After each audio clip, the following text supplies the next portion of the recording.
योगेश्वरांना प्रणाम करून गुरूंचं स्मरण करून गीता धर्म मंडळाच्या प्रशस्त प्रांगणामध्ये उपस्थित असलेल्या सर्व रसिक श्रोत्यांना विनम्र अभिवादन करून मी माझ्या विषयाकडे वळते। तत्पूर्वी आपणासमोर वारी आणि वारकरी या विषयावर विचार व्यक्त करण्याची संधी प्राप्त करून देणाऱ्या गीता धर्म मंडळाच्या संयोजकांना मनपूर्वक धन्यवाद देतो। 17 मे 2026 या दिवसापासून पुरुषोत्तम मासाला प्रारंभ झाला, ज्याला आपण अधिक मास या नावानेही ओळखतो। आणि योगायोग काय आहे पहा, अवघ्या 5व्याच दिवशी, आज 21 मे ही तारीख आहे, अवघ्या 5व्या दिवशी आपल्याला वारीला जायचा योग आला। अर्थातच प्रत्यक्ष वारी अनुभवणारे आपल्यापैकी काही असतील सुद्धा, पण आज आपण अप्रत्यक्षपणे वारीत सहभागी होऊन सुद्धा त्या वारीचा प्रत्यक्ष अनुभव मात्र आपण घेणार आहोत। वारी बरोबर चालत राहणार आहोत, तनाने आणि मनाने वारीमध्येच असणार आहोत। तर अशी ही वारी आणि वारकरी याविषयीचं जे काही माझं मत आहे ते सर्व मान्यवरांच्या लेखनातून व्यक्त झालेलं आपल्या समोर मांडण्याचा माझा हा एक प्रयत्न आहे। तनाने आणि मनाने वारीमध्ये सहभागी होणार आहोतच, आणि ते कसं, तर आळंदी पासून अगदी पंढरी पर्यंतचा प्रवास आज आपल्याला करायचा आहे। तयार आहात ना सगळे? मनाची आणि तनाची दोन्ही तयारी झाली ना आपली? चला मग एकदम सर्वांनी मिळून घोष करूया, पंढरीनाथ महाराज की जय, ज्ञानेश्वर महाराज की जय, ज्ञानोबा माऊली तुकाराम, ज्ञानोबा माऊली तुकाराम, पंढरीनाथ महाराज की जय। महाराष्ट्राच्या या सांस्कृतिक वारीमध्ये आपण आता पहिलं पाऊल ठेवू। ही वारी म्हणजे काय आहे का, तर जीवनाचं एक वैभव आहे। संत श्रेष्ठ ज्ञानेश्वर माऊली आणि तुकाराम महाराजांचा हा पालखी सोहळा म्हणजेच ही वारी। नदी सागराला मिळते आणि सागर रूप होऊन जाते, तशी ही जी विठ्ठल रूप भक्तीची गंगा आहे ना, ती पंढरपूरच्या विठ्ठलाशी अगदी एकरूप होऊन जाते। भक्ती प्रेमाची अनुभूती घेण्यासाठी हा भगवत भक्तीचा नुसता आविष्कार म्हणजे वारी नाही, तर काय आहे, ती एक प्रत्येकाच्या मनाची असलेली एक सहज स्थिती आहे। आचार्य प्र के अत्रे काय म्हणतात पहा याविषयी, महाराष्ट्राचा देव विठोबा, मोक्षपीठ आहे ते पंढरपूर, आणि आषाढी कार्तिकीची वारी हा महाराष्ट्राचा धर्म आहे। मराठी जनतेच्या जीवनामध्ये केवळ दोनच सण आहे, एक आहे ती आषाढी आणि दुसरी आहे ती कार्तिकी। आता वारी या शब्दाचा जर आपल्याला अर्थ जाणून घ्यायचा असेल तर आपल्याला असं सांगता येईल की जुन्या वाङ्मयामध्ये वारी या शब्दाचा अर्थ येरझारा या अर्थी आपल्याला तो सापडतो, आणि आज सुद्धा आपण वारी या शब्दाचा अर्थ यात्रा या अर्थाने सुद्धा घेतला जातो। म्हणजे कसं, आपण म्हणतो पंढरीची वारी, जेजुरीची वारी, किंवा एखाद्या तीर्थक्षेत्री आपल्याला जायचं असेल तर त्याची ही वारी असं आपण म्हणतो। अर्थात वारीचा अजून एक अर्थ आपल्याला सांगता येईल। वारी म्हणजे काय, तर वारी याचा अर्थ जसा येरझारा आहे, तसं ज्ञानेश्वर माऊलींनी आपल्या ओव्यांमध्ये सुद्धा वारी हा अर्थ स्पष्ट केलेला आहे। आणि अज्ञानावर अशुद्धावर वार करणारा असतो त्याला वारकरी असं म्हटलं करी असा होता, पण जसा पाण करी, पाणी करी, तसा वारी करी आणि वार करी. आता रूढ झालेला शब्द आहे तो मात्र वार करी. संस्कृतच्या अमरकोश नावाच्या ग्रंथामध्ये वार याचा अर्थ समुदाय असाही सांगितलेला आहे. माऊलींनी सांगितलेला अर्थ काय आहे पहा. म्हणोनी काम वैरी जाला येथ ठाणवली, तेथ सरली वारी क्रोधाची. ऐसे वैराग्य हे करी, तरी संकल्पाती सरे वारी, सुखे भृती तिया ढवळारी, बुद्धी नांदे. आणि त्याचप्रमाणे माऊली म्हणतात, काया वाचा मने जिवे सर्वस्वे उदार, बाप रखुमा देवी वरा, विठ्ठलाचा वारी कर, विठ्ठलाचा वारी कर.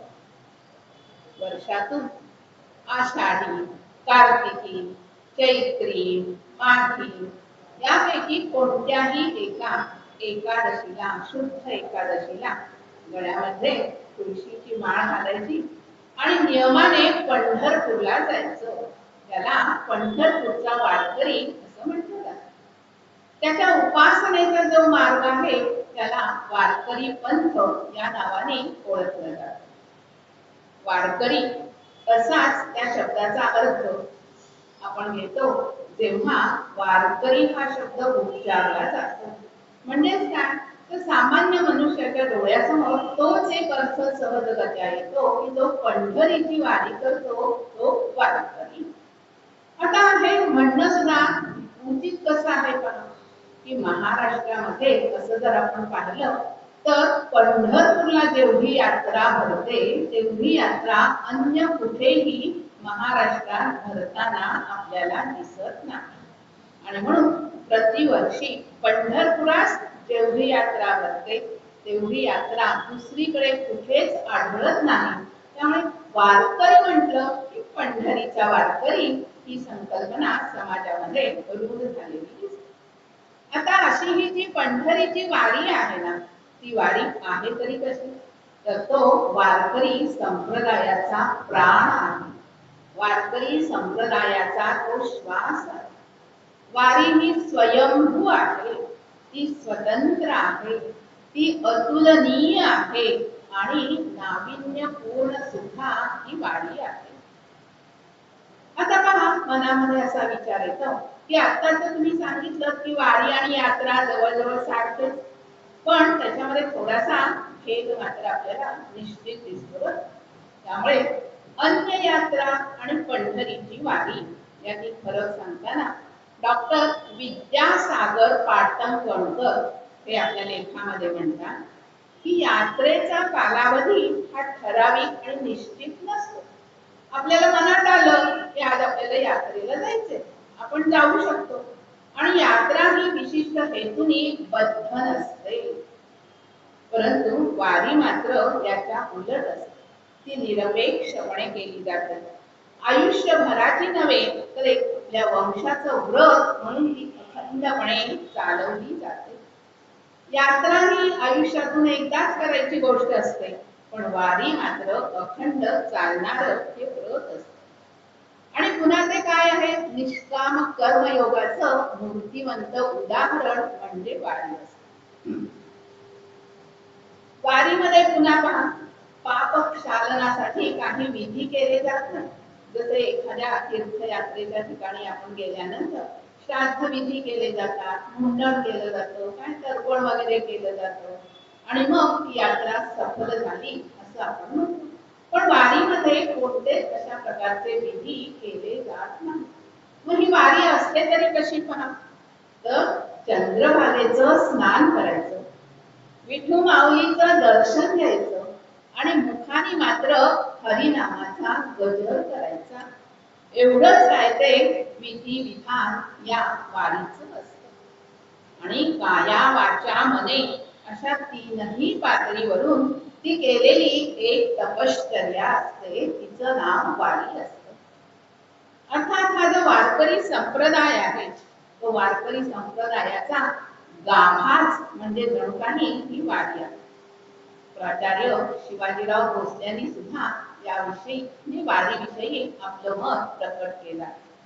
ते म्हणतात, पंढरीची वारी हे महाराष्ट्राचं ऐश्वर्य आहे. भेदातीत लोकजीवनाची ती एक गतिमान प्रवृत्ती आहे. दैवी गुण संपत्तीचं अधिष्ठान लाभलेलं ते एक सोज्वळ व्रत आहे. आणि वारी हा तीर्थरूप महाराष्ट्राचा वडिलार्जित वारसा सुद्धा आहे. आणि तो सर्वांनी म्हणजे आपण सर्वांनी विचारपूर्वक जतन करायला हवं. आता या वारीमध्ये काय असतं सोबत पहा, एक तर डोईवरचं आकाश आणि मनामध्ये असलेला देव. या सवय यांच्या सोबत प्रवाही झालेलं ते एक पसायला नसतं, ज्याचं नाव वारी असतं. आता या वारीच्या माध्यमातून संतांनी आपल्याला शिकवला तो मानवता धर्म. एकात्मतेची दिंडी निघाली आणि समतेची पताका खांद्यावरती फडकली. ग्रंथातील अद्वैतता कृतीमध्ये उतरली आणि भक्तीच्या पेठेमध्ये अद्वैत भावाची देवाणघेवाण झाली. आणि अशा या भक्तीच्या पेठेमध्ये अद्वैताची देवाणघेवाण झाल्यामुळे सदाचाराचा व्यापार फुलला. सदाचाराची पेठ फुलली आणि त्याची परिणती कशात झाली भक्तजन तर अवघाची संसार सुखाचा झाला. चैतन्य रूप परब्रह्माला साठवीत विवेकाच्या दिशेने होणारी उन्नत वाटचाल तिचं नाव वारी. आणि या वारीचं वैशिष्ट्य म्हणा तर देव हा देव पण विसरून जातो आणि भक्त सुद्धा आपलं भक्तपण विसरून जातो.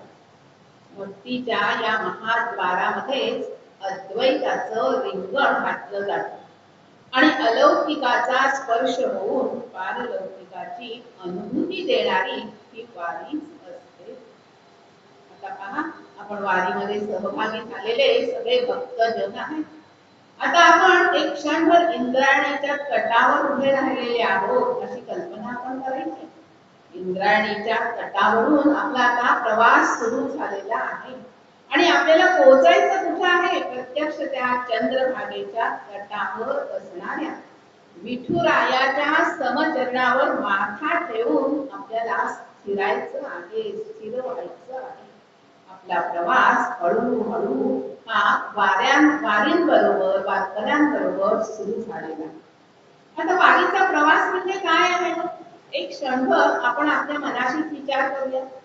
वारीचा हा प्रवास म्हणजे तुमचं आमचं सर्वांचं जीवनच म्हणा ना एक प्रकारचं.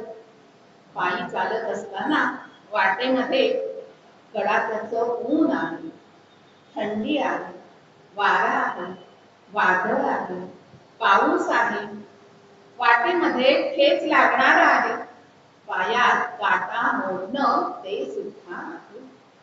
पण म्हणजे ही सगळी दृश्य तुमच्या आयुष्यातील दुःखाचीच नाहीत का? पण वारकरी मात्र अशा या वारीमध्ये एक क्षणभर सुद्धा थांबत नाही बरं का. चालत असतो अगदी अनवाणी पायाने सुद्धा तो चालताना आपल्याला दिसतो. कशासाठी मग काय विचारता? एकच त्याची आस असते, पांडुरंगाच्या भेटीसाठी. भेटी लागी जीवा लागलीसे आस, एवढंच वचन त्याच्या डोळ्यासमोर नाचत असते.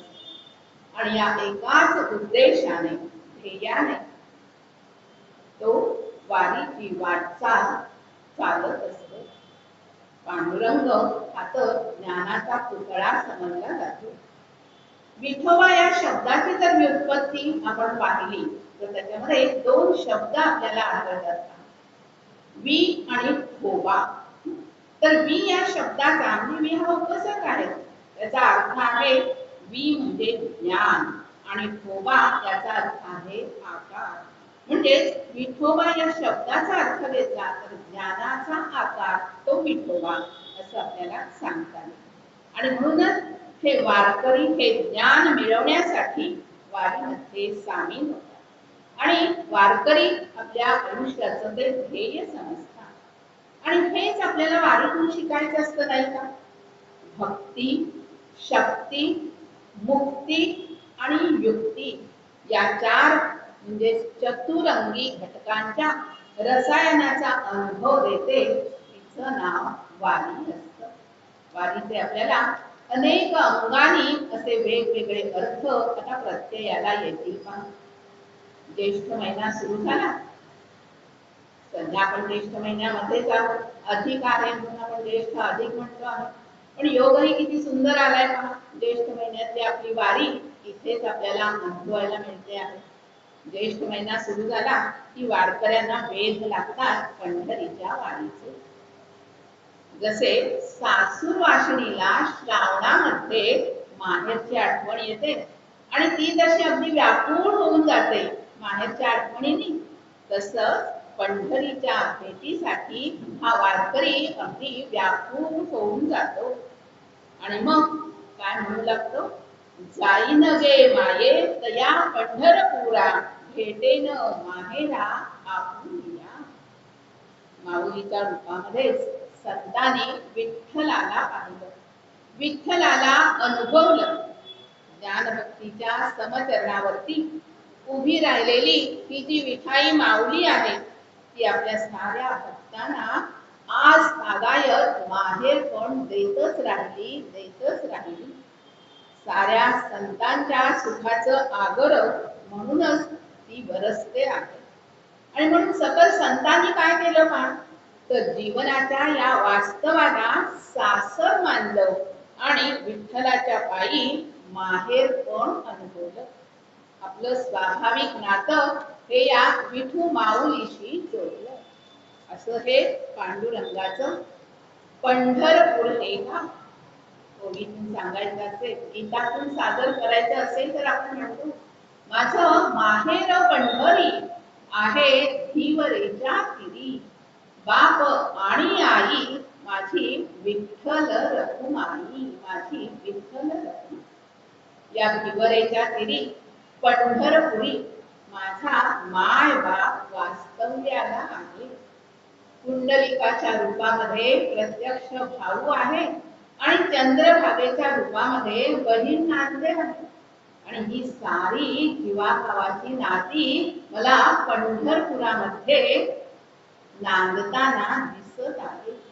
अशी ही पंढरीची जी वारी आहे ना, ती महाराष्ट्राच्या सांस्कृतिक लोक जीवनाचा संस्कार प्रवाहच म्हणावी लागेल। भक्ती प्रेमाची अनुभूती घेऊन सदाचारी जीवनाची वाटचाल घडवणारी ती जणू नैतिकतेची मूर्तिमंत पाठशाळाच आहे असं म्हणणं उचित ठरत नाही का? पहा, ज्ञानी यांचं ज्ञेय आहे, ध्यानी यांचं ध्येय आहे, तपस्वियांचं तप आहे, जपकांचं जाप्य आहे आणि योगी यांचं गौप्य आहे। आणि हे सगळं एकत्रितपणे जिथे विटेवर समचरण उभं आहे, त्याला प्रेमाने आलिंगन देण्यासाठी निघालेल्या या वैष्णवांचा मेळा म्हणजेच ही वारी आहे। इथे ज्ञान आणि प्रेम हातामध्ये हात घालून चालताना दिसतात। जसं आपण म्हणतो की फळांचा रस असेल, फुलांचा वास असेल, शब्दांचा अर्थ असेल आणि त्याचबरोबर भक्तीचं सामर्थ्य असेल, तर हे सगळं काय झालं, या वारीचं स्वाभाविक सौंदर्य झालं। आणि या सौंदर्याच्या सदाचाराच्या सुगंधाने ग्रथित करणारी वाटचाल म्हणजे ही पंढरीची वारी आहे। पहा, कोणाकोणाला बरोबर घेऊन या वारीमध्ये चालायचं असतं। महाराष्ट्रात भक्तीचं मूर्त रूप म्हणजे हा पांडुरंग आहे आणि आर्त रूप म्हणजे ही वारी आहे। महाराष्ट्राच्या लोक संस्कृतीशी एकरूप झालेल्या लोक जीवनाचं उत्कट भावदर्शन तिचं नाव वारी आहे। मानवी जीवनाच्या परिवर्तनाच्या दिशेने पडणारं विवेकी पाऊल म्हणजे वारी आहे। त्याचप्रमाणे विवेकाच्या दिशेने होणारी उन्नत वाटचाल म्हणजे वारी म्हणावी लागेल. भगवंताकडे नेणारं एकमेव साधं सरळ सोपं साधन म्हणजे वारी आहे. जनमताचा वेग घेऊन जनातील देव शोधणं आणि मनातील देवत्वाला आवाहन करणं याचं नाव वारी आहे. आणि अशी ही वारी विवेकाच्या मार्गाने होणारी भ्रमंती म्हणजे सुद्धा पंढरीची वारीच आहे. निर्मलतेला किंवा निर्मलतेची दिशा दाखवते तिचं नाव सुद्धा वारी आहे. वारीची व्याख्या करणं किती अवघड आहे का. एक वारी हा 2 अक्षरी शब्द आहे, पण या वारी भोवती गुंफलेले जे अनेक अर्थ आपण समजावून घेतो आहोत. त्यामुळे वारी आणि वारकरी यांचं महत्व शब्दातीत आहे असंच आपल्याला म्हणावं लागेल. अर्थातच संसारातील आपल्यासारख्या सामान्य माणसांची अवस्था कशी असते का, की संसारामध्ये गुरफटलेले आपण सगळे आहोत. संसाराचा हा महामार्ग आहे तरी कसा, तर अगदी गुळगुळीत असाच आहे.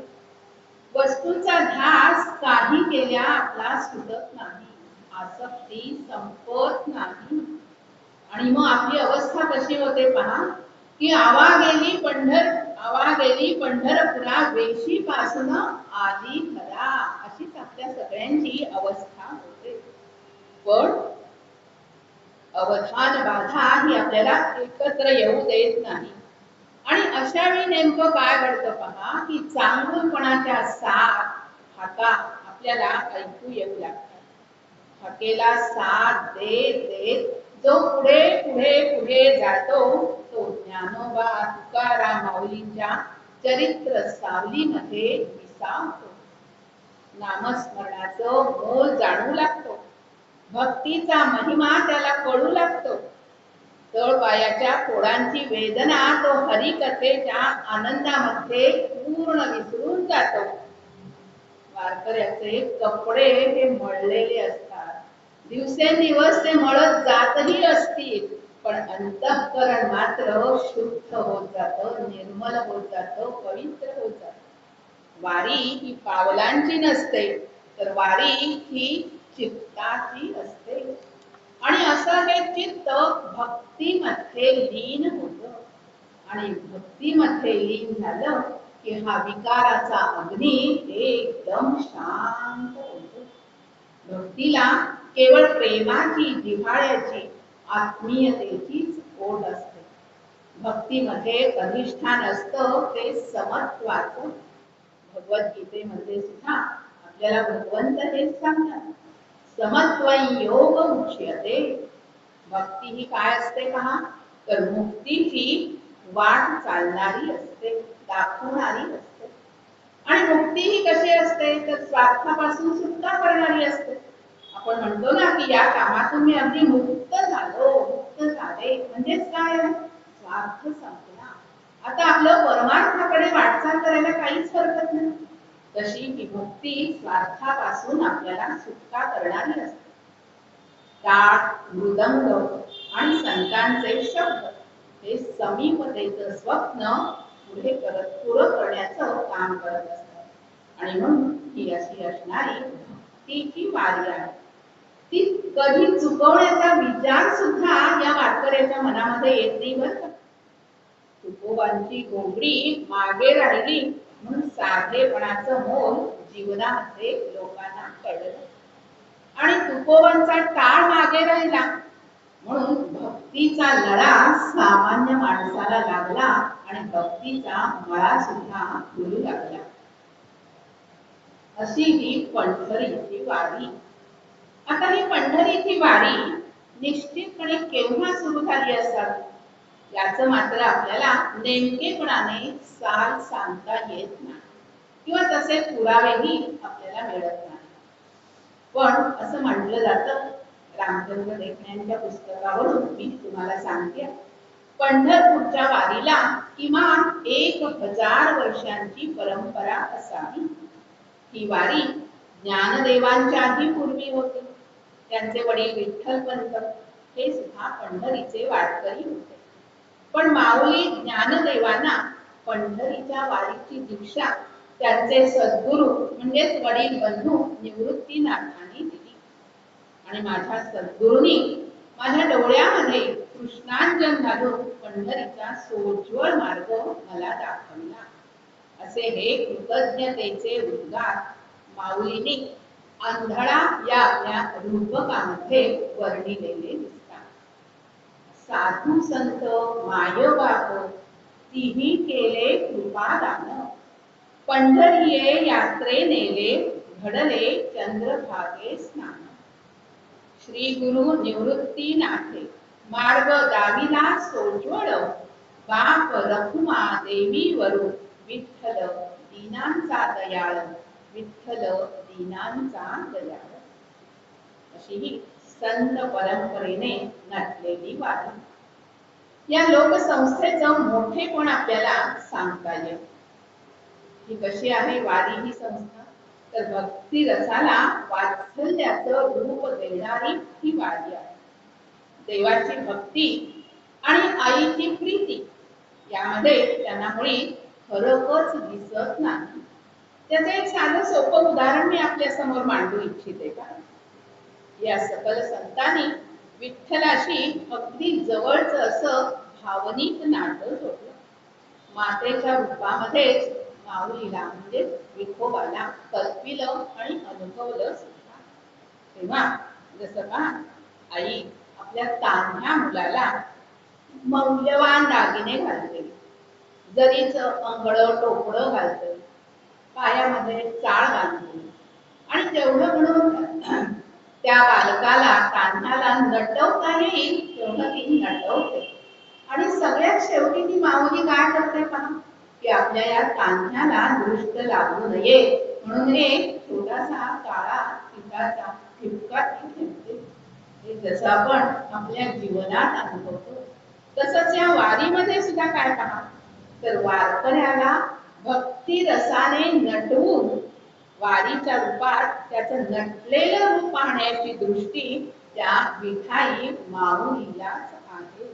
आणि म्हणून की काय, या वारकऱ्यांना दृष्ट लागू नये यासाठी प्रत्येक वारकऱ्याच्या कपाळी असलेला तो बुक्काचा टिळा तर असेल ना. ज्येष्ठ वद्य अष्टमी ज्ञानेश्वर माऊलींच्या आणि ज्येष्ठ वद्य सप्तमी तुकाराम महाराजांच्या पालखीचं प्रस्थान होतं. ही अनेक वर्षांची असलेली परंपरा.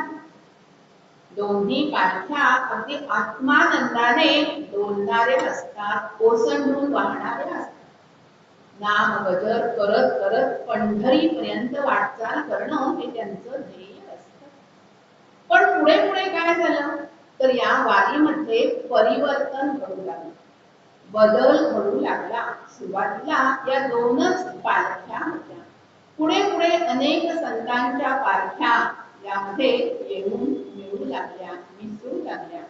आणि त्यावेळी गुरुवर्य हैबत बाबा यांच्या प्रेरणेनं आणि परिश्रमाने वारीचं मात्र नीट नेटकं आणि सुंदर असं रूप आता आपल्याला दिसतं. वाटचाल करताना त्या वाटेवरून चालणारा जो वारकरी आहे तो वेगळा आणि वाट वेगळी असं दृश्य आपल्याला दिसतं. म्हणजे इथे आपल्याला थोडीशी द्वैत भावना आपल्याला दिसते. पण जसा वारकरी हा त्या वारीची वाट चालू लागतो तस तसं मात्र ज्या गावाला जायचं आहे त्या गावाला गेल्यावर आपणच पांडुरंगमय होऊन जातो ही भावना त्याच्या मनामध्ये निर्माण होऊन जाते. वाटचालीत चालताना कुठेतरी विसावा हा घ्यावाच लागतो. तेव्हा द्वैत भावाची वाटचाल करायची, अद्वैत भावात मुक्काम करायचा आणि प्रेम भावाचा विसावा घ्यायचा. म्हणजेच काय, तर ही पंढरीची वारी अशी अनुभवायची. आध्यात्मिक आनंद तर घ्यायचाच, पण त्याच्याबरोबर स्वतःच्या जीवनाला वळण देणारा तो एक संस्कार प्रवाह आहे हेही आपल्याला विसरून चालणार नाही. संत चोखोबाराय काय म्हणतात पहा, की गंगा नदी आहे आणि या गंगेला अनेक ओहोळ येऊन मिळतात. पण गंगेच्या पात्रात एकदा का ते सगळे ओहोळ गेले की गंगामय होऊन जातात. ते आपल्याला वेगळे दाखवता येत नाही. गंगेला मिळाल्यानंतर त्यांचं स्वरूप एकदम शुद्ध होऊन जातं, पवित्र होऊन जातं. कसं होतं ते त्या गंगा मातेलाही समजत नाही आणि त्या ओहोळांनाही हे लक्षात येत नाही.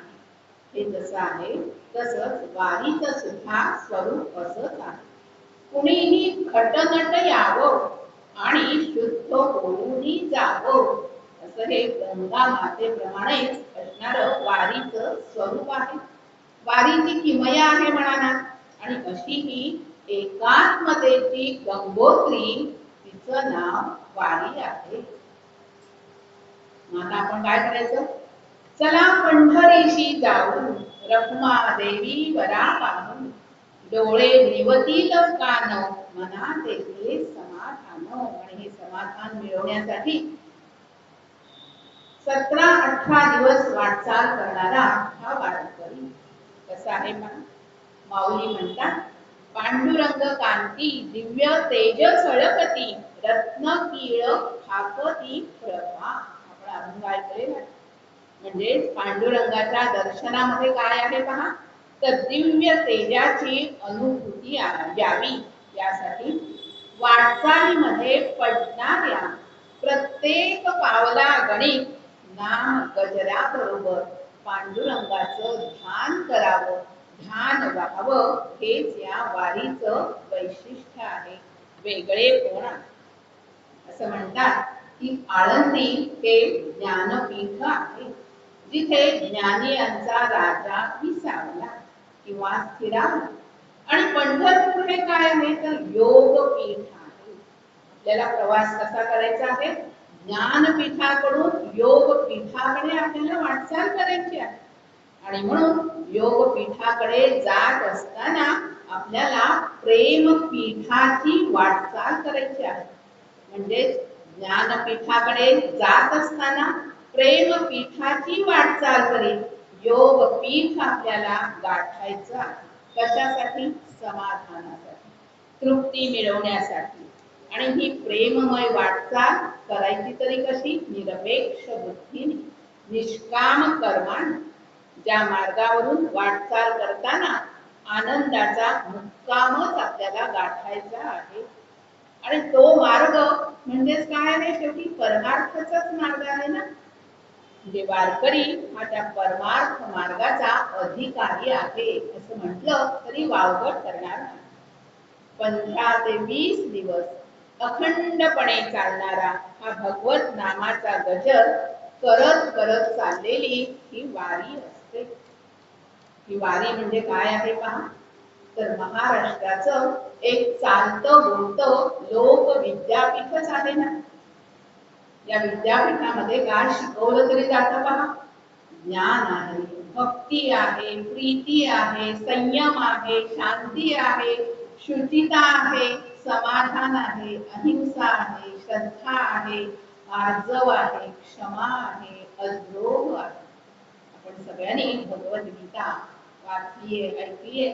तर जे जे म्हणून दैवी गुण संपत्ती आहे, जी जी 16व्या अध्यायामध्ये भगवंतांनी आपल्याला सांगितलेली आहे, या सगळ्या दैवी सद्गुणांची अनुभूती देणारं ते स्वतंत्र विद्यापीठ म्हणजे आपली ही पंढरीची वारी आहे.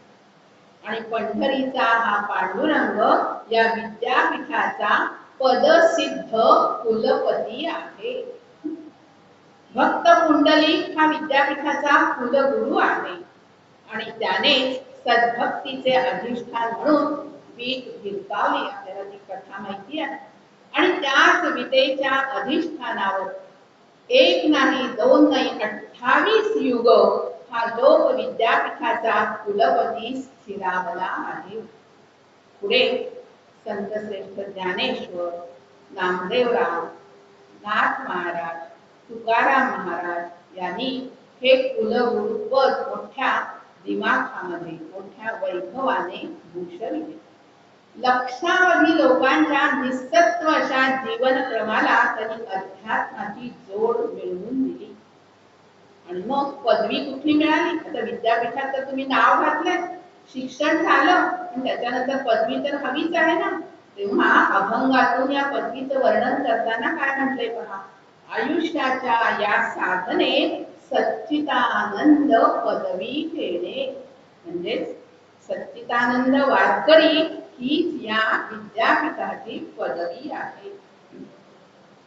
असं म्हणतात, देहू हा देव आहे, आळंदी हा आत्मा आहे आणि पंढरपूर हे त्या दोघांना जोडणारं एक चैतन्य आहे.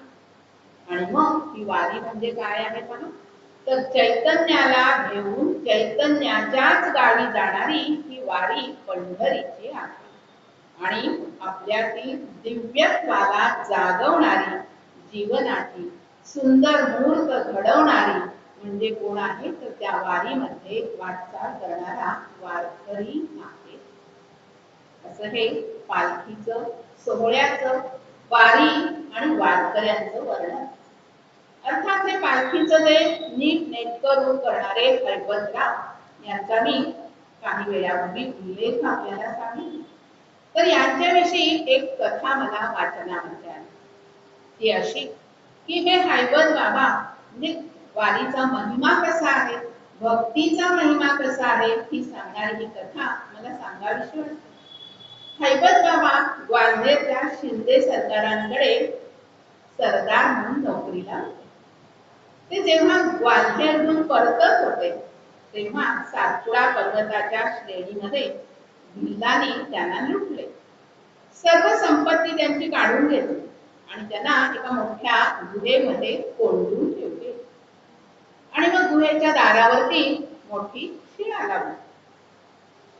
आता हैबत बाबांना परमेश्वराशिवाय तारणारा दुसरा तिसरा कोणीच नव्हता. परंतु माऊलीचा हरिपाठ आणि अनेक अभंग त्यांना मुखोद्गत होते. हैबत बाबांनी अखंडपणे हा हरिपाठ म्हणायला सुरुवात केली. आणि योगायोग असा घडला पहा की गुहेत कोंडल्यानंतर बरोबर 21व्या दिवशी तो भिल्ल नायक किंवा प्रमुख जो होता त्याची पत्नी प्रसूत झाली आणि पुत्ररत्न प्राप्त झाले. पती पत्नींना अतिशय आनंद झाला आणि मग त्याला असं वाटलं की आता आपण या गुहेवरची शिळा ही दूर करावी. आणि म्हणून आनंदाप्रित्यर्थ हैबत बाबांना मुक्त करण्यासाठी गुहेवरची ती शिळा दूर करण्यात आली. आता हैबत बाबा आज गुहेमध्ये अन्न पाण्या वाचून होते, बेशुद्ध झालेल्या अवस्थेमध्ये होते. पण असं सांगितलेलं आहे कथेमध्ये की त्यांचे ओठ हलत होते आणि त्या ओठातून येणारा अस्पष्टचा आवाज हा हरिपाठाच्या अभंगाचा होता. भिल्ल नायकांना त्यांचं मोठेपण कळून सुचलं. त्यांची सेवा केली, शुश्रूषा केली, त्यांची संपत्ती त्यांना परत देऊन टाकली आणि सुखरूप त्यांना त्यांच्या गावी पोहोचवलं. हैबत बाबांना वाटलं आपला पुनर्जन्मच झाला जणू. अखेरपर्यंत म्हणून त्यांनी ज्ञानेश्वर महाराजांची सेवाच केली आणि ते शेवटपर्यंत आळंदीमध्येच राहिले. माऊलींची सेवा करत करत त्यांनी आपलं आयुष्य घालवलं. अर्थात माऊली समोर ते अखंड अभंग गानच करत होते आणि ते ज्या क्रमाने त्यावेळी अभंग गायन करत होते तोच क्रम आज सुद्धा वारीमध्ये अनुसरला जातो. हे त्यांचं वैशिष्ट्य आहे. पहा, एखादी वारी आपणही अनुभवली असेल तर वारीची सुरुवात किंवा ती भजनी मालिका जी असते त्या मालिकेची सुरुवात वारकरी म्हणतात रूप पाहता लोचनी याच अभंगाने होते आणि वारी म्हणजे त्या भजन मालिकेचा अंत किंवा शेवट तुकाराम आणि ज्ञानेश्वर माऊलींच्या आरतीनेच केला जातो. मधल्या अभंगांचा क्रम सुद्धा हैबत बाबांनी सांगितलेला त्याच क्रमाने ती घडते.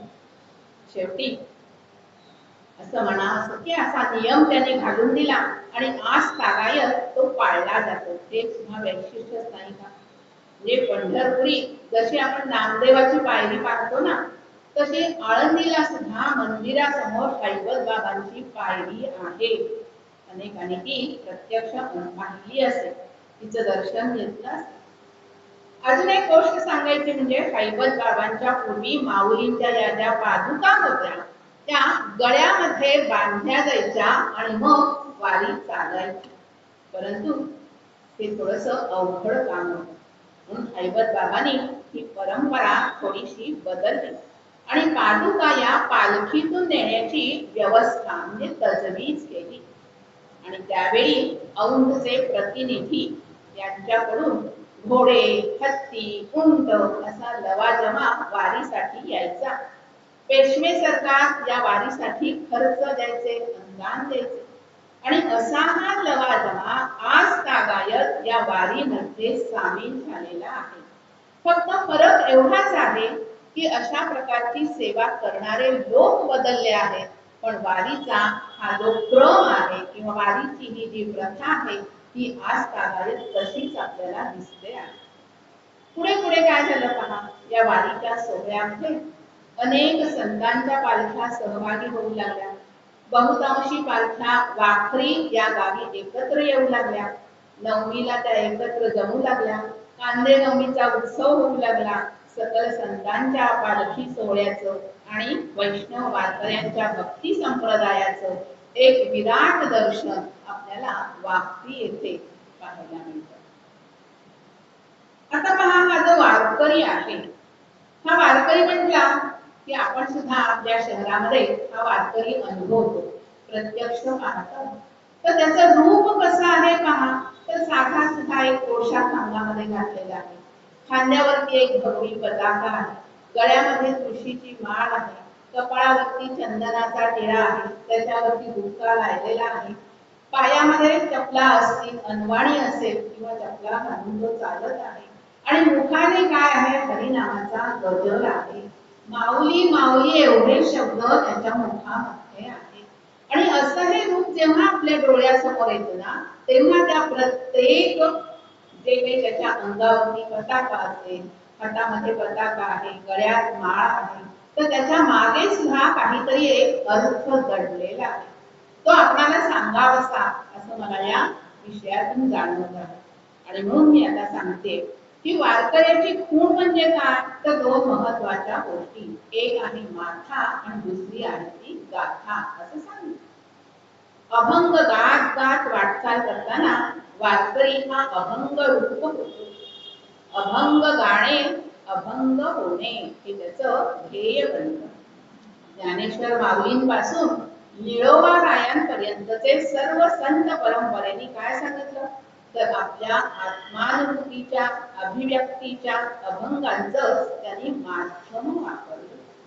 आणि ही अभंग रचना तर कशासाठी होती त्यांची, स्वांत सुखाय आणि मार्गदर्शनाय, स्वतःला आनंद द्यायचा आणि समाजाला मार्गदर्शन करायचं. अभंगाचा किंवा ही जी अभंग रचना असायची तिचा उगम सुद्धा कुठे झाला पहा, तर निवृत्तीनाथांमध्ये, म्हणजे निवृत्तीनाथांनी तिचा उगम केला आणि परिणिती म्हणजे शेवट हा कुठे झाला, तर निळोबा रायांमध्ये झाला. हा सुद्धा एक योगायोगच म्हणावा लागेल पहा आपल्याला. म्हणजे कसा, तर निवृत्तीनाथ म्हणजे भागवत धर्म मंदिराचा पाया रचला त्या ज्ञानेश्वर महाराजांचे ते गुरु. आणि निळोबाराय म्हणजे कोण, तर ज्यांनी या मंदिरावरती कळस रूप चढवला त्या संत तुकारामांचे ते शिष्य. असे अभंग म्हणजे वारकऱ्यांचे वेद आणि उपनिषदच म्हणावे लागतील. वारीच्या या वाटचालीमध्ये अभंग आहे, भूपाळी आहे, वासुदेव आहे, अंधळा आहे, कांगळा आहे, भारुड आहे, हरिपाठ आहे आणि त्याचबरोबर जनाबाईच्या ओव्या सुद्धा आहेत आणि गवळणी हा सुद्धा प्रकार यांच्या वारकरी संप्रदायामध्ये आपल्याला आढळतो. जनाबाईंच्या ओव्या तर प्रसिद्धच आहेत. जनाबाई काय म्हणतात पहा एका ओवीमध्ये, सुंदर माझे जाते ग फिरते बहुत, ओव्या गाऊ कौतुके तू ये रे मा विठ्ठला, तू ये रे मा विठ्ठला. जात्यावरती दळण दळताना सुद्धा तिच्या डोळ्यासमोर येतो तो विठ्ठल माऊली. आता गोपींची गोष्ट सांगते की ह्या ज्या दह्या दुधाचे माठ घेऊन मथुरेच्या बाजाराला गेलेल्या गवळणी आहेत. त्यांची तर भक्ती कशी आहे पहा. डोक्यावरती माठ आहे दह्याचा आणि दुधाचा, आणि मग दही घ्या दूध घ्या अशी त्यांची आरोळी असायला हवी होती. पण त्या मुखाने काय म्हणतात, गोविंद घ्या गोपाळ घ्या. आणि त्यांची ही आरोळी ऐकल्यानंतर लोकांना काय वाटतं, मथुरेच्या या गोपी सगळ्या वेड्या झाल्यात की काय, आणि असं म्हणून सगळे लोक हसू लागतात. पण वेळ लागल्याशिवाय हा देव तरी भेटतो का हो, हे सांगणाऱ्या या गवळणी सामान्य माणसाला भक्तीच वेळ लावून जाणारे असतात, नाही का. म्हणजे वेळ कशाचा असावं, तर भक्तीच असावं. आता वासुदेव पहा, तोही आपण सकाळी अनुभवतो काही वेळेला. डोक्यावरती मोरपिसांचा टोप आहे, अंगामध्ये घोरदार अंगरखा आहे, हातात टाळ आहे, गळ्यात नाळ आहे, आणि असा वासुदेव पहाटे लोकांना जाग करण्याचं काम करतो आहे. पण संतांच्या घरचा हा जो वासुदेव आहे ना, तो काय म्हणतो पहा, की भोग सांडून त्यागाचे दान मागतो आहे. आणि मुखाने काय म्हणतो आहे पहा, दुर्लभ नरदेव जाणा शतवर्षाची गणना, विनवितो तुम्हा तुम्ही वासुदेव म्हणा, तुम्ही वासुदेव म्हणा, तुम्ही वासुदेव म्हणा, तुम्ही वासुदेव म्हणा. आता जसा हा मी वासुदेव सांगितला, तसाच मी आंधळा आणि पांगुळ या शब्दाचाही अर्थ तुम्हाला सांगणार आहे. की अंध म्हणजे हा कसा आहे पहा, चर्मचक्षु असून सुद्धा अज्ञानाने आत्मदृष्टीने अंधत्व आलेला तो आंधळा. आता हा जो आंधळा आहे, ही जी रूपक आहे ही शारीरिक व्यंगावर आधारलेली नाही, तर वृत्ती व्यंगात्मक असणारी ही रूपक आहे. नाथ महाराजांचा आंधळा हा प्रसिद्ध आहे. जे डोळे शाबूत आहेत परंतु ज्ञान दृष्टीने ते अंध आहेत. असा आंधळा पांडुरंग, म्हणजे पांडुरंगाला काय विनवतो पहा, आणि पांडुरंग सुद्धा त्याची विनंती ऐकून संत संगतीचा त्याला लाभ मिळतो. जसा तुकाराम महाराजांचा पांडुर, तसाच हा नाथ महाराजांचा आंधळा. संसाराच्या पाशात अडकलेला हा पांडुर, पारमार्थिक दृष्टीने पांगळा असलेला, प्रत्यक्ष अवयवानी नाही. मी माझ्या कल्पनेने जाहलोसे पांगुळ, चालता न चालवेची कोठे न मिळे स्थळ, हिंडलो दाही दिशा श्रम जाहला केवळ, कवणही भ्रांती वारी काही भेटेल गुरुदयाळ. काही भेटेल, काही म्हणजे केव्हा भेटेल हा माझा गुरु, असा प्रश्न करतात. आता वारकऱ्याचं दुसरं प्रतीक मी सांगणार आहे, आणि ती म्हणजे गळ्यात असणारी तुळशीची माळ. सगळ्यांनी पाहिलेली आहे, कित्येकांच्या गळ्यात असते सुद्धा. पण ही माळ आणि दारी तुळशीचं असलेलं वृंदावन, या तुळशीच्या माळेचा प्रभाव इतका मोठा आहे पहा. पांडुरंगाला तुळस तर प्रिय आहे, आणि म्हणून तुळशीचा हार गळ्यामध्ये पांडुरंग घालताना आपल्याला, किंवा आपण पांडुरंगाला घालतो. एकदा छत्रपती शिवाजी राजांनी तुकाराम महाराजांना एक नजराणा पाठवला, आणि तो परत पाठवताना संत तुकाराम काय म्हणतात पहा, त्यांनी एक अभंग लिहून पाठवला. नजराण्याला तर स्पर्श सुद्धा केला नाही. आम्ही तेने सुखी म्हणा विठ्ठल मुखी, विठ्ठल विठ्ठल मुखी, येर तुमचे वित्त धन ते आम्हा मृत्तिके समान, कंठी मिरवा तुळसी व्रत करा एकादशी. अशी ही ती तुळशीची माळ आहे, ती गळ्यामध्ये अभिमानाने घालायची. तुळशीचं माळ ही सुद्धा समर्पित जीवनाचं प्रतीक आहे. प्रासादिक जीवनाचं ते मूर्तिमंत प्रतीक म्हणावं लागेल. आता त्याच्या एक कथा काही दोन आहेत ते मी सांगणार आहे. की तुळस पृथ्वी तलावर आली तरी कशी, तर स्कंद पुराणामध्ये तिचा उल्लेख आलेला आहे. तर समुद्र मंथनाच्या वेळी जे अमृत निघालं त्याचे काही थेंब हे जमिनीवरती पडले, आणि त्यातून तुळस निघाली. ब्रह्मदेवाने ती विष्णूला अर्पण केली, अशी ही कथा. आणि दुसरी कथा काय आहे पहा, थोडीशी ती लोककथा म्हणून आपण ऐकूया. की एकदा काय झालं, म्हणजे ही जी तुळशी आहे ती एका दरिद्री ब्राह्मणाची मुलगी आहे. दिसायला अगदी काळी सावळीच आहे. आणि मग तिला चांगला वर मिळावा यासाठी तिच्या वडिलांची आई वडिलांची धडपड सुरू झाली. पण तिचं लग्नच होणार नाही असं भविष्य कोणीतरी तिच्या वडिलांना सांगितलं. आई वडील वैतागले आणि त्या तुळशीला त्याने सोडून दिलं.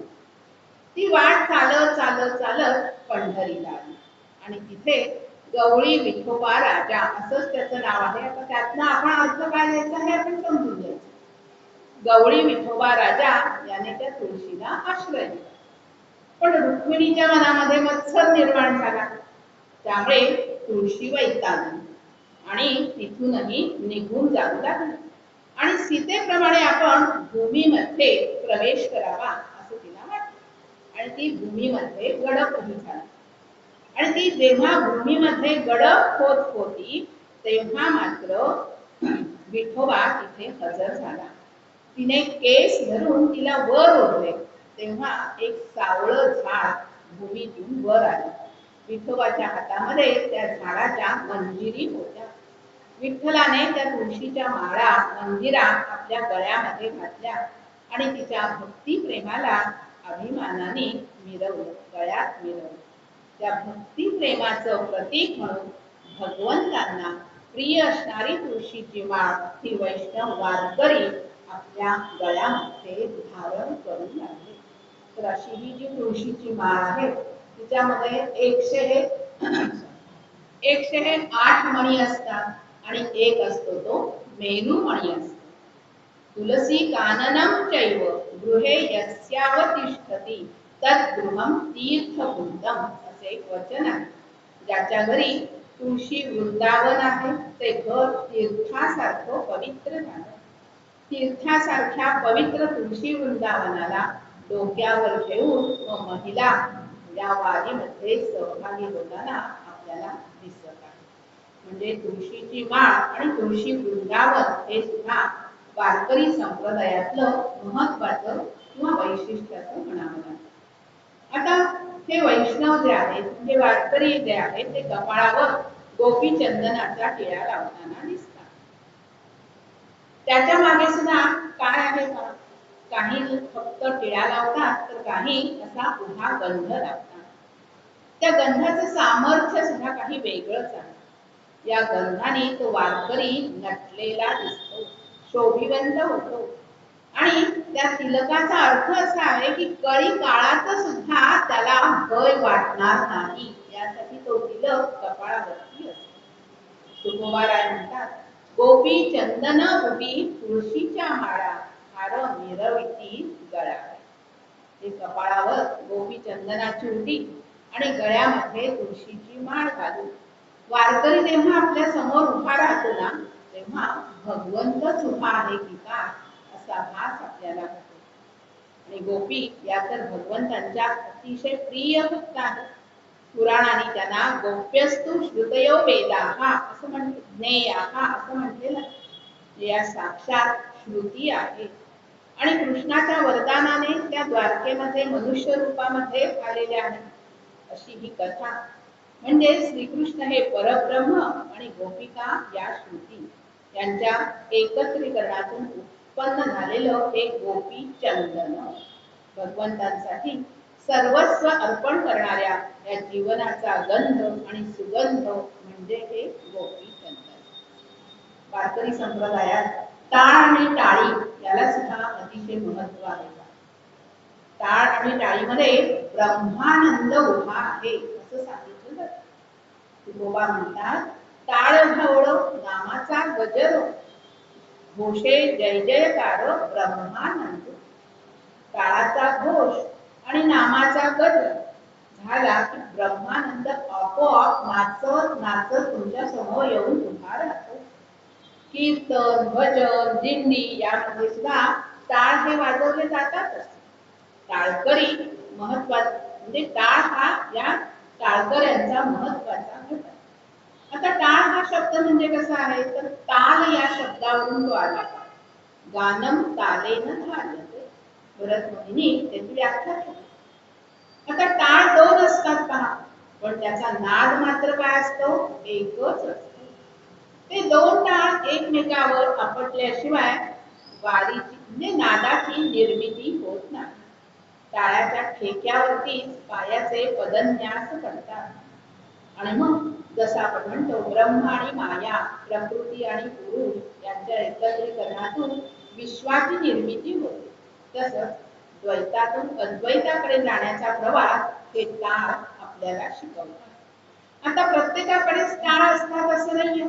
ज्यांच्याकडे टाळ नसतात तेव्हा आपण काय करतो? भगवंतांनी दोन हात दिलेले आहेत, त्या दोन हातांची टाळी वाजवली जाते. म्हणजे टाळी सुद्धा काय आहे? अद्वैताचंच रूप आहे. चोखोबा म्हणतात, टाळी वाजवावी पुढी उभारावी, वाटही चालावी पंढरीची. पताकांचे भार मिळाले अपार, भरले भीमा तीर जय जय तारे. अशी ही सद्धर्माची समृद्धीची पताका खांद्यावरती घेऊन वारकरी चालू लागतो.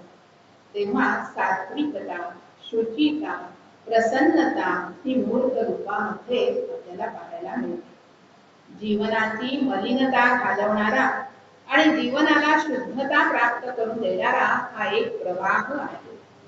खांद्यावरती भगवी पताका हे वारकऱ्याचं वैराग्य प्रवृत्तीचं प्रतीक आहे. म्हणजेच काय आहे? वारीमध्ये एकांत आहे, लोकांत आहे आणि त्यात रंगलेला वेदांत आहे. तिचं नाव वारी आहे. एकांत म्हणजे काय? तर मीपणाचा अंत होणं त्याला एकांत म्हटलेलं आहे.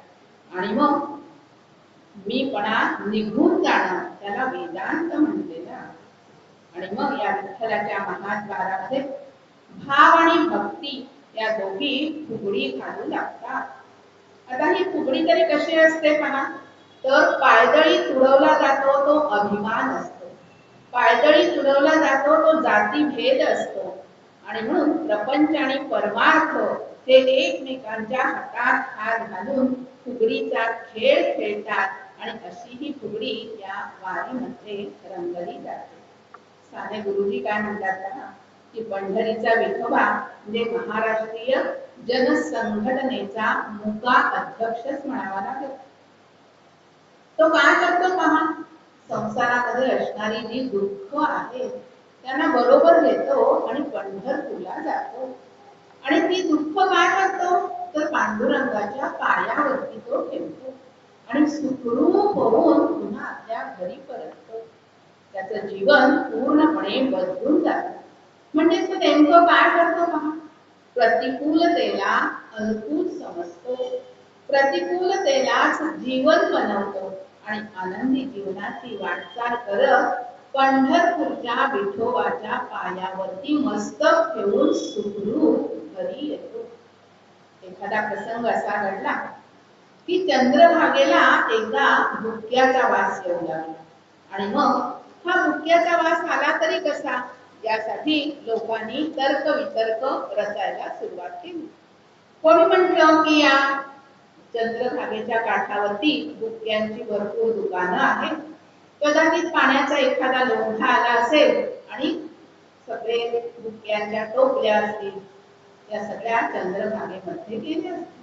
कोणी म्हटलं गायी आल्या असतील, गायीने त्या टोपल्या हुंदडल्या असतील, चंद्रभागेमध्ये धुका मिसळला असेल.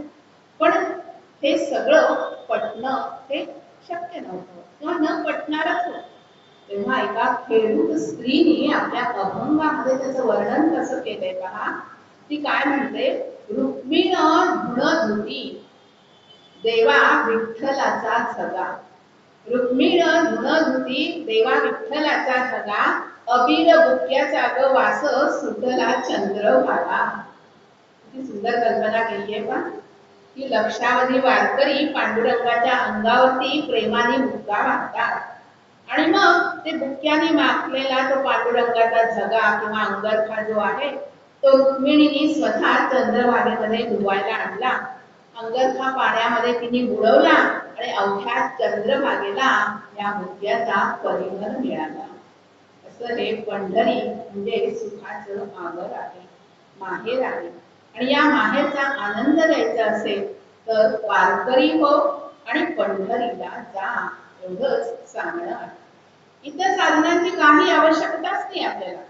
वारकरी होण्याने अभिमान जातो, अहंकार संपतो आणि सावळा विठ्ठल डोळा भरून पाहता येतो. आणि मग इथे सर्वांनी यायचं, भेटायचं आणि आपलं दुःख देवाला सांगायचं. जाऊ देवाची या गावात, देव देईल विसावा, देवा सांगू सुख दुःख, देव निवारील भूक, घालू देवासीच भार, देव सुखाचा आदर, जाऊ देवाची या गावात. असं हे आपलं दुःख आपल्या जवळच उगाळीत बसण्यापेक्षा त्या विठ्ठलाला सांगावं आणि सुखरूप व्हावं. दुःख विसरून हसत राहावं. त्यात केवढी प्रासादिक वेदना आणि वेदना संपून भावना दिसते पहा. पंढरपूरचं असं हे वाळवंट म्हणजे भक्त प्रधान समतेचं प्रभावी व्यासपीठच आपल्याला म्हणावं लागेल. आणि पांडुरंग हा त्या व्यासपीठाचा अधिपती आहे. असे हे वारीचे अनेक अंगाने घेतलेले अर्थ आपण अनुभवतो. फक्त वारीतले एक दोन प्रसंग आपल्या समोर मला सांगायचे वाटतात. डॉक्टर रामचंद्र देखणे ते आपल्या पुस्तकामध्ये आपला अनुभव सांगतात. अतिशय भावनांना स्पर्श करणारा असा हा प्रसंग आहे. त्यामुळे ते म्हणतात की असा हा सोहळा म्हणजे काय आहे तर जीवनाला वळण देणारी ही संस्काराची पाठशाळाच आहे. ते जेव्हा वारीमध्ये सामील झाले होते तेव्हा आई वडिलांच्या समवेत ते वारीला गेले आणि मग सासवडला गेले असताना संगमेश्वराच्या मंदिरासमोर त्यांचे वडील त्या मंदिराकडे पाठ करून उभे राहिले. अचानक कुठून तरी दोन चार गायी आल्या आणि एका गायीने ते बेसावध असताना त्यांना धक्का दिला किंवा गाठ मारली. देखण्यांचे वडील जमिनीवरती कोसळले, पायाला फ्रॅक्चर झाला. एकदा नाही दोनदा ऑपरेशन करावं लागलं, पण त्या आजारातून ते फारसे काही बरे झाले नाही. शेवटी ते कोमामध्ये गेले. परंतु त्यांचा प्राण काही असा अस्वस्थ म्हणूयात आपण अशी त्यांची घालमेल त्यांच्या पत्नीला जाणवली आणि शेवटी रामचंद्र देखणे यांच्या माऊलीने त्यांच्या कानामध्ये सांगितलं, अरे बाबा ती वारी अर्धवट त्यांची राहिली ना, त्याच्यासाठी त्यांचा प्राण जात नाहीये. तू कानामध्ये त्यांच्या जाऊन सांग की तुमची ही जी वारीची प्रथा आहे ती आम्ही अखंडपणे आमच्या जीवात जीव असेपर्यंत चालवू. आणि असा निरोप जे रामचंद्र देखण्यांचे उद्गार आहेत की जसं आपण म्हणतो की प्राण जात नाहीये, पण जसं त्यांनी कानामध्ये किंवा हे वचन त्यांनी त्या आपल्या वडिलांना दिलं आणि त्याच दिवशी पहाटे त्यांचं प्राणोत्क्रमण झालं. अशी ही वारीची अखंडता आहे. एकदा व्रत घेतलं की ते आयुष्याच्या अंतापर्यंत असं चालू ठेवायचं. आणि त्याच्यानंतर आईच्या आग्रहाखातर रामचंद्र देखणे यांनी स्वतःची दिंडी उभी केली आणि ते अखंड त्या दिंडीमध्ये सहभागी होऊ लागले. दुसरा एक अनुभव मला सांगावासा वाटतो की एक समाधान गंभीरे नावाचे पती पत्नी आणि त्यांचा 5 वर्षाचा मुलगा या वारीमध्ये सहभागी झाला. आणि मग हा 5 वर्षाचा मुलगा स्केटिंग करत करत त्या पंढरीला जायचा त्याचा निश्चय होता. त्यांना विचारलं, तुम्ही केव्हापासून या वारीमध्ये सामील आहात? सांगितलं 2018 पासून मी ही वारी करतो आहे. आणि हा छोटा मुलगा त्याचं नाव राम, तो म्हटला तिथे मला पांडुरंग भेटणार आहे आणि म्हणून मी स्केटिंग करत करत त्या माऊलीपर्यंत पंढरीपर्यंत जाणार आहे. तो विठोबा म्हणजे काय की माऊली म्हणजे काय याचं ज्ञान सुद्धा त्याला काही फारसं असेल असं नाही, पण विश्वास केवढा मोठा आहे त्या वारीने दिलेला हे मला आपल्याला सांगावं लागतं.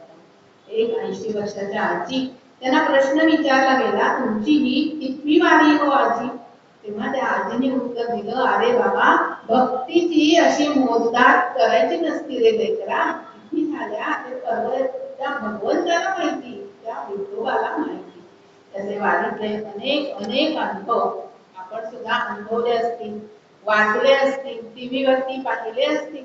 एक 90 वर्षाचे आजोबा म्हणतात की माझं सगळं हा विठोबाच करतो, मी आज तागायत वारी चुकवली नाही, वारीची गणना मी केली नाही, स्नान घालायला विठोबा येतो, भोजन घेऊन विठोबा येतो, अंगात कपडे चढवतो, माझा हात धरतो, मला चालवतो, मला भिजवतो, माझे पाय काही दुखत नाही, रात्री पांडुरंग माझ्या पायावरून हलकासा हात फिरवतो आणि सकाळी ताजा रवाना होऊन ती वारीमध्ये सामील होतो.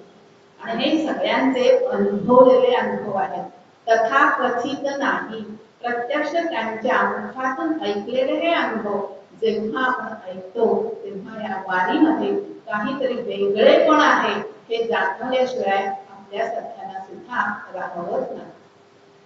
वेळ संपत आलेली आहे, 2च मिनिटं घेते. माझा अनुभव मी तुम्हाला थोडक्यात सांगणार आहे. 3 वर्ष मी सुद्धा या वारीमध्ये, पूर्ण वारी नाही, फक्त आळंदी ते पुणे एवढीच वारी करण्याचा योग म्हणूयात मला आला. मागच्याच वर्षीचा अनुभव मी सांगणार आहे की आम्ही एक 5-6 मैत्रिणींनी ठरवलं की आपण वारीला जायचं. खूप असा धो धो धो पाऊस होता, ते घरातनं बाहेर पडू नका असं वारंवार सांगितलं जायचं. घरच्यांचा थोडासा विरोध होता, म्हटलं बघू, तयारी तरी करून घेऊ, जमलं जायचं, नाहीतरी घरामध्ये बसायचं आहे आपल्याला. आणि म्हणून आम्ही काय केलं, नशिबाने पहाटे आपल्याला एक टेम्पो मिळाली, आम्ही 5-6 जणी त्या टेम्पो मध्ये बसलो. जाताना आम्हाला कुठेही गर्दी लागली, कारण अजून दिवस उजडायचा होता. आणि आम्ही त्या माऊलींच्या, ते मामाचं घर आजोळ जे आहे तिथपर्यंत आम्हाला नेऊन सोडलं. तिथे आम्ही उतरलो आणि आमचा दिवसभराचा प्रवास इतका सुखकर झाला की बरोबर नेलेली छत्री आणि रेनकोट आम्हाला पिशवीतून बाहेर सुद्धा काढावा लागला नाही, की उन्हाचा आम्हाला त्रास झाला नाही. आम्ही काही रोज अगदी 10 किलोमीटर चालणाऱ्यातले कोणीही नव्हतो, पण तरी सुद्धा एक जी आस होती की आपण या वारीमध्ये चालत येऊयात, पालखी बरोबरचा सहवास आपण मिळवूयात, आणि ती आमची इच्छा पांडुरंगाने पूर्ण केली. आम्ही सुद्धा वारकरी होऊनच त्या वारीमध्ये सामील झालो. डोईवरती तुळशी वृंदावन घेऊन काही पावलं चाललो. वाटेमध्ये मिळणारा जो काही चहा कॉफी असेल, राजगिराचं लाडू असेल, केळी असेल, वाटणारे अगणित होते. प्रत्येकाकडनं तो प्रसाद म्हणून आम्ही ग्रहण केला. आपल्या स्वतः जवळची पाण्याची बाटली सुद्धा आम्हाला उघडावी लागली नाही. आणि आमचा हा 20-21 किलोमीटरचा प्रवास हा आनंदाने झाला. घरच्यांना काळजी होती, याने तुमचे पाय दुखतील, आता काय करायचं, गोळी कुठली घ्यायची, काहीही भक्त मंडळींनो घ्यावी लागली नाही. पाय दुखला नाही, पायात गोळा आला नाही, आपण चाललोच नाही अशीच भावना मनामध्ये होती. त्यामुळे या वारीचा अनुभव अगदी 10% का असेना घेण्याचा काय म्हणूयात आपण एक अनुभव मला आला आणि तो आपल्याला सांगावासा वाटला या वारीच्या निमित्ताने. या वारीमध्ये कोरोनाच्या काळात संकट आलं, ब्रिटिशांच्या काळात संकट आलं, पण वारीची अखंडता मात्र अबाधित राहिली, ती तुटली नाही. फक्त त्याच्यामध्ये थोडंसं आपल्याला बदल करावा लागला. पालखी ही वाहनांच्या मार्गातून गेली, एसटी मधून न्यावी लागली, काही ठराविक लोकांच्या समवेत न्यावी लागली, पण अखंडता, अभंगता ही जी वारी आहे, तिची ती अभंगता कधीही तुटली नाही किंवा तिच्यामध्ये खंड पडला नाही. आणि म्हणून अशी ही वारी आज आपल्याला या योगेश्वरांच्या प्रांगणामध्ये अनुभवायला मिळाली. त्यासाठी आपण त्यांचे ऋणी राहूयात. आणि मग सगळ्यांना आता माघारी परतायचे वेध लागले. आपण आळंदीच्या तटावरून निघालो, पंढरीच्या भीमा तीरावरती आपण विसावलो, येताना सगळ्या वारकऱ्यांना आपण भेटलो, प्रसाद सुद्धा आपल्याला मिळाला, पांडुरंगाचं दर्शन मिळालं. आता पुन्हा एकदा सगळे मिळून आपण घोष करूया आणि नामगजराचा घोष करत करत स्वगृही परतूया. बोला, ज्ञानोबा माऊली तुकाराम, ज्ञानोबा माऊली तुकाराम, पंढरीनाथ महाराज की जय, ज्ञानेश्वर महाराज की जय. जय जय रघुवीर समर्थ. आरती घ्यायची.